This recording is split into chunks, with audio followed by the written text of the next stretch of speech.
Cultural memory and the American dream. How Americans see themselves now, how Westerners see themselves now, how the world is going to see themselves. First of all, there's a connection between masculinity and maturity.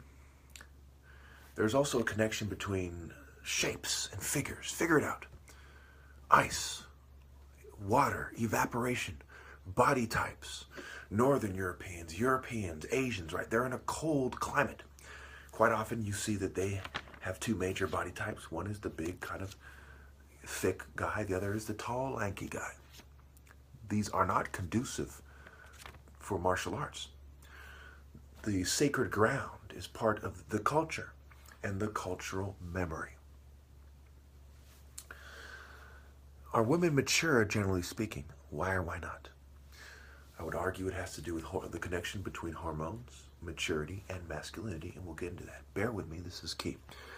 There are two major perspectives to academics, quote unquote, when it comes to cultural memory, cultural studies, social interactions, okay, and cultural studies. Historiography, an example would be Nora and Turdeman. Cultural studies, an example would be Susan Stewart. The schools of thought basically include the present shapes our understanding of the past, and the past influences our present behavior. Obviously, to some degree, both of these ideas are true.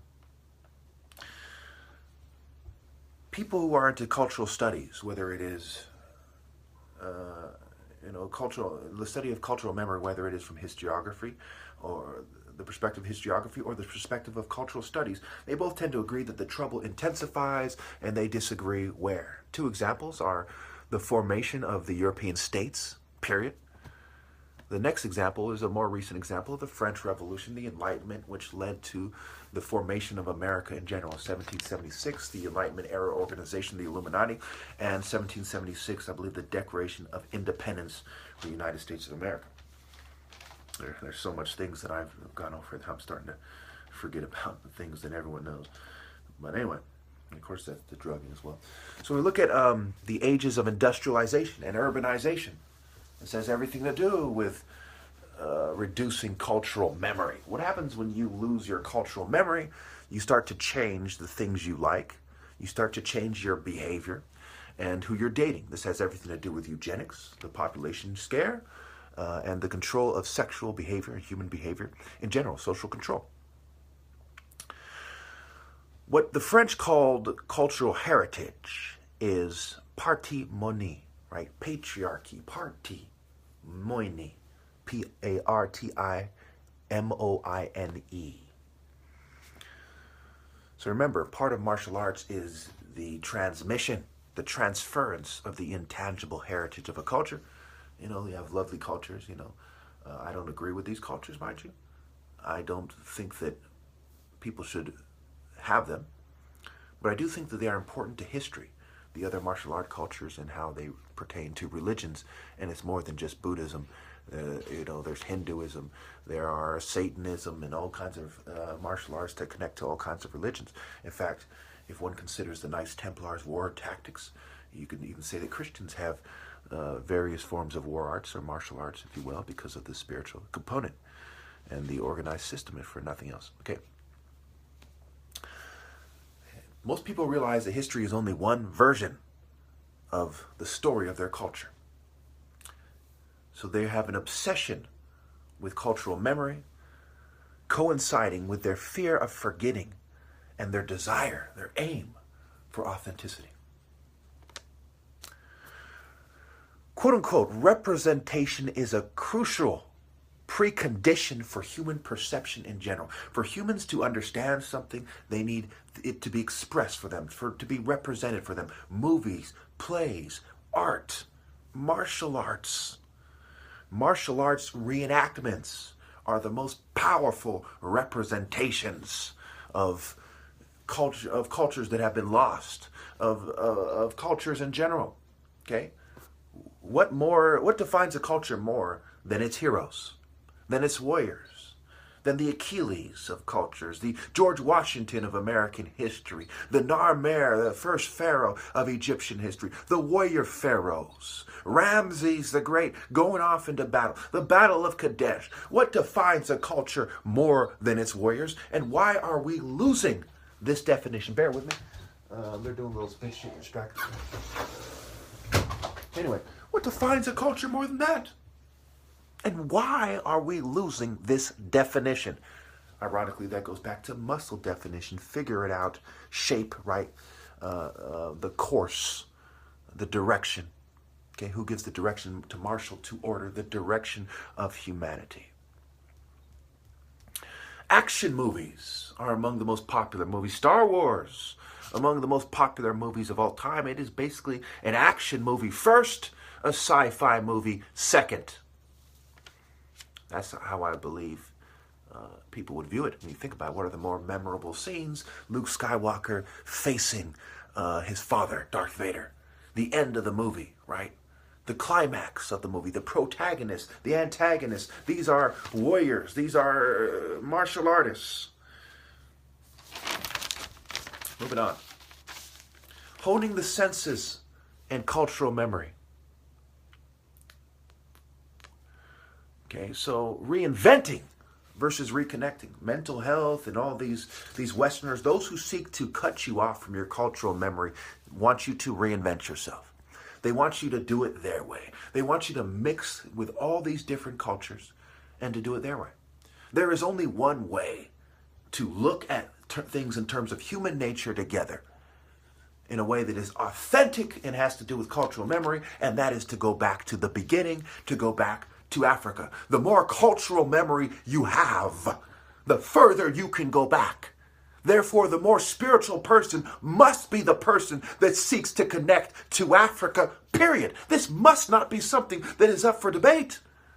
How could it be any other way? We're talking memory. If you can remember all the way back there spiritually, certainly what you're going to start to see is warriors that stood up. Homo erectus, Homo sapiens, that stood up. They stood up for you. Who did and who didn't stand up for you? They say an important part of cultural memory is sensory level understanding. Smelling, sounds, feeling. Sex. Yes. To know somebody. Biblically, having sex with somebody has everything to do with cultural memory. Some people have to sleep around because they're not that spiritually profound. They're not that deep. Some people, they just need to find true love and they remember. Now, of course, this is just me saying how I see it. You know, my not so humble opinion, because humble is for the bull. When you are a great man, there is no place for humility. You must emerge as a leader. Is a leader humble? Are you kidding me? Should a man who's destined to be a leader, who has leadership qualities, be humble and be too gracious to his opponent? No, I insist that you lead. I insist that I follow. No, there is no place for that. In the Bible, when Joshua was at Jericho, was it an act of humility or a act of intense righteous indignation? Now, there is a difference between taking your rightful place, which is seen as lacking humility by those who are beta males, those who are demos, as they were called in ancient Greece. Demos means peasant. A demos, a demon, is a peasant who seeks to put himself above the martial artist. So there is inscribing versus incorporating. Inscribing is photographing, writing, taping.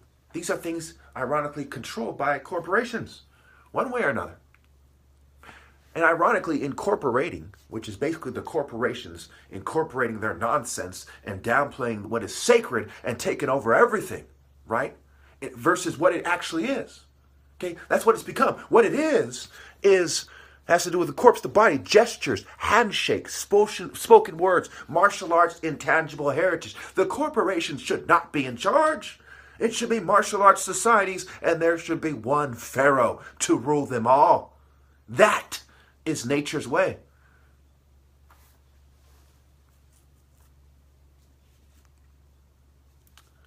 So when we look at the ancient paradigm and how it relates to cultural memory, and the left-right paradigm of American culture, of Western culture really in general at this point, and Eastern culture to some degree, certainly, to a large degree.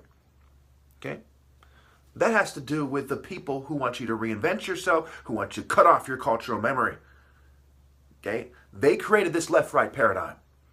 Pharaoh has the ancient paradigm of good and evil. There isn't some good and evil on one side and some good and evil on the others. No, people were put into temples based on their degree of evil.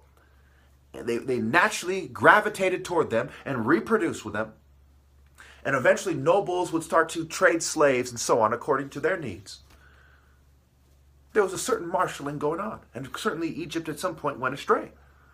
But good was defined by the martial artist who constantly fights to resist evil. That doesn't exist in our society. We see good and evil in both parties.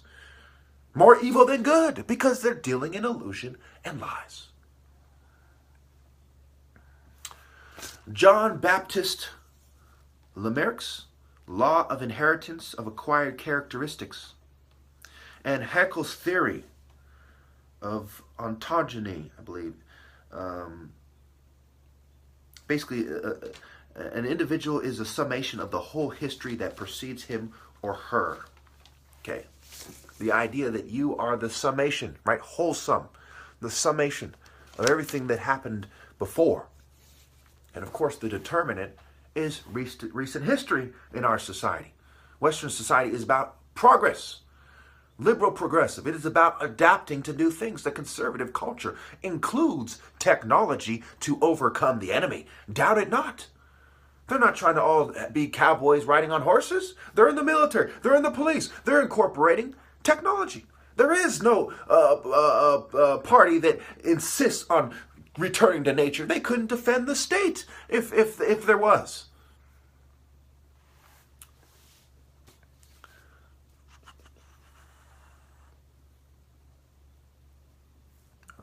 So, Stewart claims that we have lost meaning due of these cultural things that would allow us to remember, that are conducive to cultural memory due to mass production and consumption. Long ago, people used to make things by hand, right? Ever see this thing? This shirt was handmade. These shoes are handmade. It has something resonates in us. It's like, oh, it's handmade. I'll pay extra for it.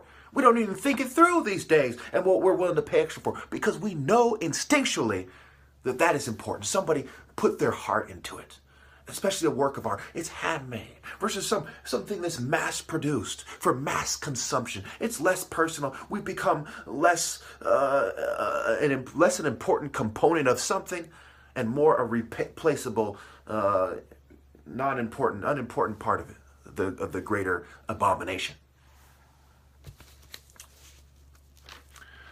Intergeneral preservation, transformation, and transmutation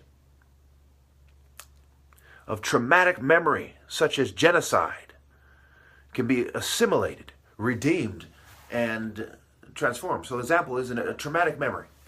It can be assimilated, redeemed, and transformed. Basically, when we have a traumatic memory, the way things work, it doesn't allow for cultural memory to run its course. It is this new direction of reinventing people. They retell the story, right? They transform the story. And by transforming the story, we've also transformed the person. Them lying about history is no small matter. To say that history is written by the winners is basically saying you are a slave to the winners. And if you are willing to be a slave, then you will proceed with living. If you insist on being who God meant you to be, you will be screened out. And we see this in martial arts and in Christianity. Carry cross, you die. The martial artist opposes the Western push to brainwash and enslave his country. He dies. There's no way around it. It goes back to martyr. It's even a day of the week. Weak being weak-minded because they limit it to the half-truth which is impressed upon you by the West.